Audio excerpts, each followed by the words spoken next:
Just when you thought Matt Gaetz was the most controversial, arguably the worst possible appointment President-elect Trump could choose, think again.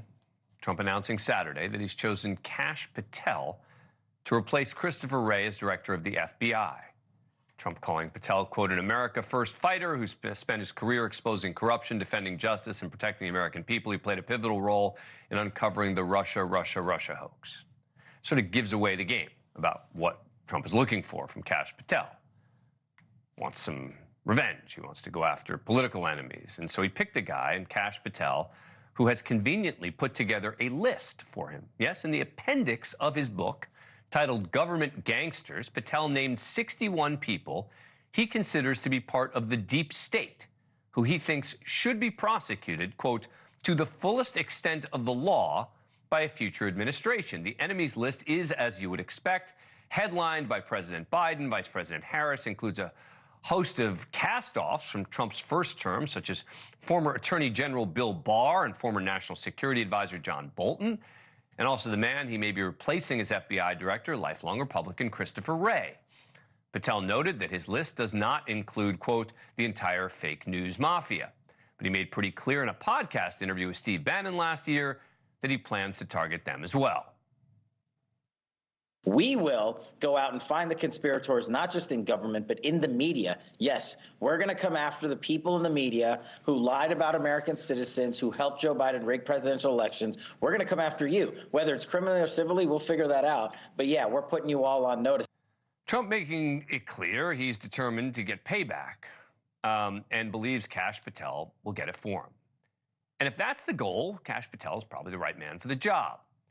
But on a lot of levels, Patel is sort of a scary pick to run America's top law enforcement agency. For starters, based on what he told a far-right podcast host in September, sure seems like he's going to make a lot of very sensitive information public.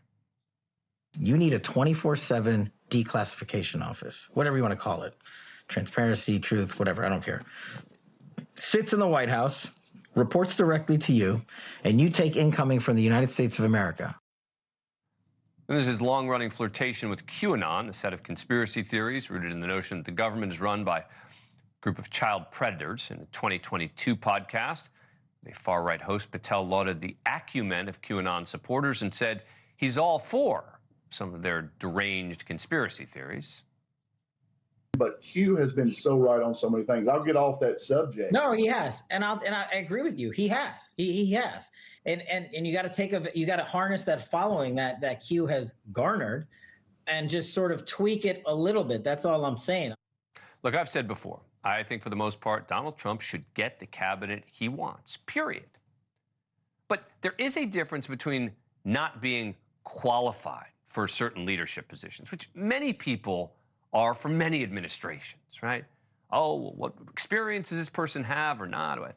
That's different from being disqualified. And that's the question with regard to Kash Patel. Back with us is Mick Mulvaney and Philippe Reines. All right, Mick, let me ask you a political question. Is there a chance he's going to make it through the Senate?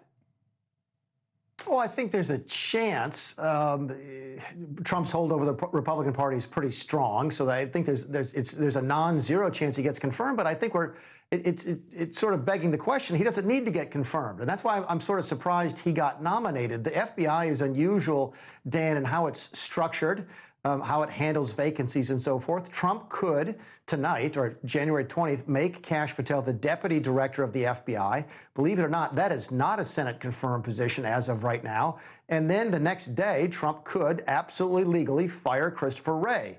Everybody admits the president has the right to fire the FBI director. Donald Trump did it to James Comey back in 2017 or 18. By law, then, the deputy director becomes the acting director without Senate confirmation. So why they nominated Kash Patel for a position that he could effectively get without confirmation is a little bit, that's a head scratcher for me. Because you do agree that it's going to be tough to get him through the Senate. It will be the single most divisive, probably, confirmation. It will make Hegseth and Bobby Kennedy look like a walk in the park. Thanks for watching. Go to joinnn.com to find NewsNation on your screen. And don't forget to click the red subscribe button below to get more of NewsNation's fact-driven, unbiased coverage.